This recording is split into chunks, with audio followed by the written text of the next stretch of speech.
Hey everyone, this is Justin with BTTW.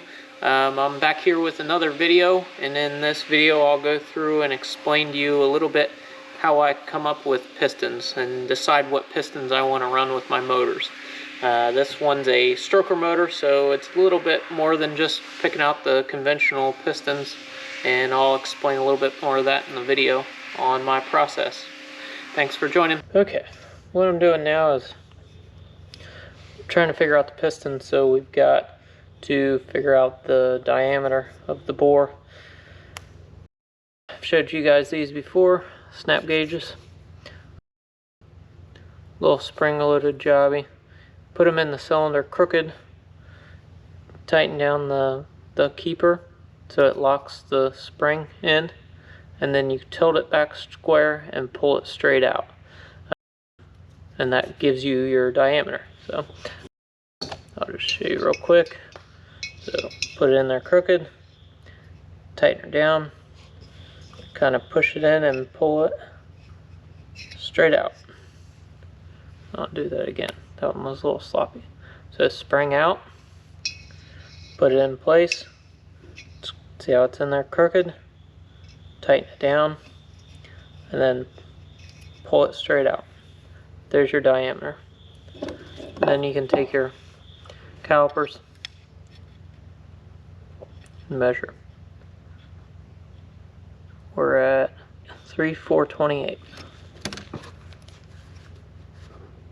This is the rear cylinder, 3/428. That's how we're going to measure the bore. So that's what we're starting with. We're going to bore this out just to clean it up. It doesn't need much. These cylinders are really nice, so hopefully just take a small little bit, maybe a couple thou out. Probably try and find something in the 3/430, 3/440 range. I'm sorry. I think like 3 5/16 bore, I think, is what works really well in these cylinders. So I'll get back with you guys on that one. Now it's time to do some homework. I've got my compression heights. I measured up the stroke, where the rod lands inside the cylinder. You measure it. I got the plug out.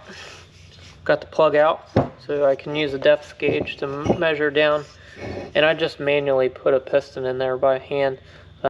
Well, I bolted the cylinder up, got my height on top of the crank rod, measure the thickness of the rod, and then we know the inside diameter is 1 inch, so add that together, and then that gives you the center line of your rod, which would be the center line of the wrist pin. I'm trying to find the ideal compression height. So compression height's measured on most pistons. It'll tell you what it is, but most pistons compression height is measured from the center line of the crank pin to the top of the piston. Domed pistons, they'll add the dome, but flat top pistons to the top of the pistons. And what I'm trying to do is I'm trying to get the piston up in the cylinder where I want it. From the factory, these motors are super low compression, so the piston is sunk down in the bore a bit. So say this is like our ledge, which is inside the cylinder there. From the factory, they're below the ledge a good bit, like probably a 1/4 inch or so.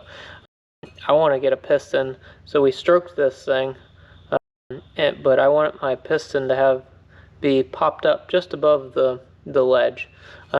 I'd like to find a domed piston, so we would basically be having the same effect as like the early Ricardo cylinder. So we're going to try and fill that dome that's in the top of this cylinder. So just to raise the compression for one, but you'll never get real high compression with the way, like the side valve motors, just because of the way they're shaped. But I want to raise the compression, but I also just want to make it move air more efficiently.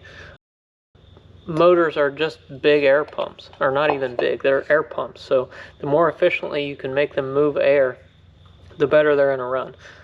An efficient motor is a good running motor, so fast motors are efficient. We're trying to be efficient. So you add all these stuff, there's a lot of math involved to make a motor really run good. It takes some homework. I'm not just buying off-the-shelf parts. Well, I am, but I'm using stuff that you would never expect. And you can have pistons custom made, but most piston manufacturers, if you go to their websites, and this takes me a long time sometimes. I've spent a lot of time searching for pistons for pretty much all the different motors I've built. But if you look on piston manufacturers' websites, they'll have the dimensions of every single piston that they make. So you can figure on, and you can even do the conversions to metric, because this motor doesn't know that we have a metric piston in here.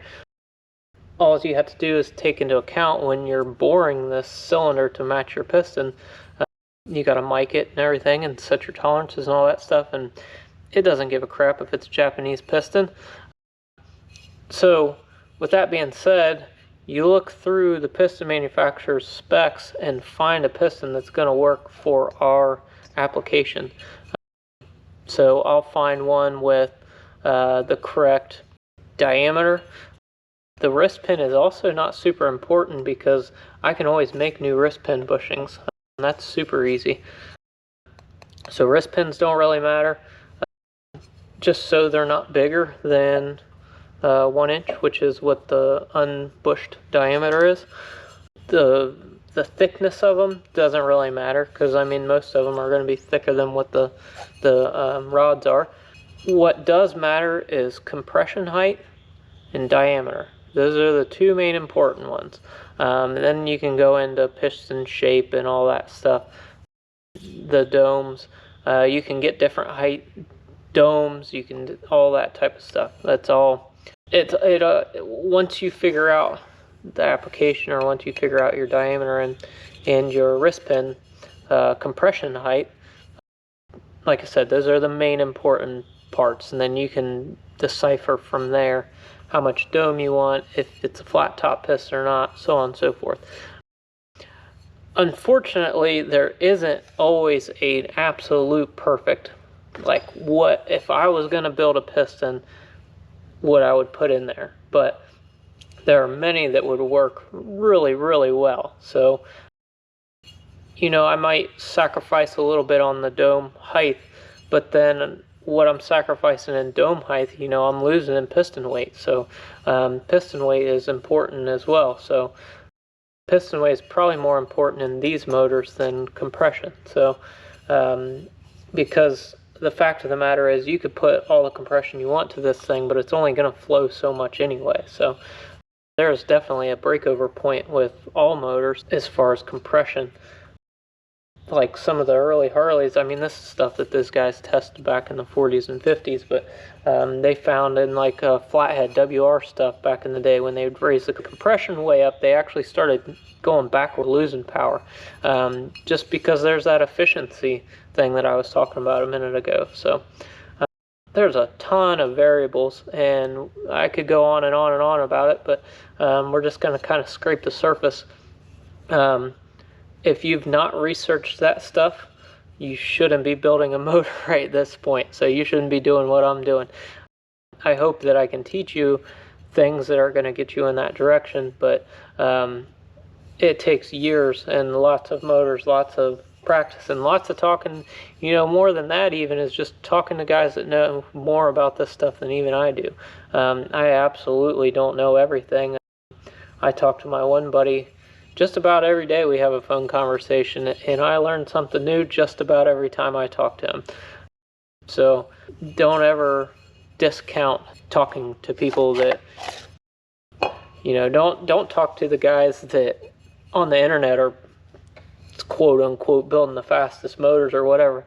Go to the racetrack, see what the results are, see the guys getting results, but also talk to the guys that aren't wrenching on their motors every single time they go around the track. So the bikes that are running really good and really fast, but the guys aren't working on them, there's something to that. Those guys have it figured out. So it's like that old adage, surround yourself with people you want to be, or surround yourself with people how you want to be, or whatever, however that goes. So if you want to be a fast guy out there on the track that doesn't have to work on his stuff constantly, hang out with the fast guys at the track that aren't working on their stuff constantly, and you will learn some things. I can guarantee you that.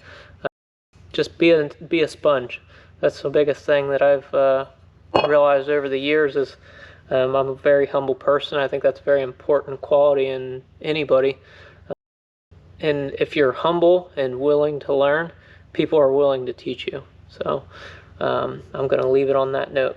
So, but yeah, I'm going to research some pistons here and try and see what I find out, and then I'll get back with you guys with another video. Cheers.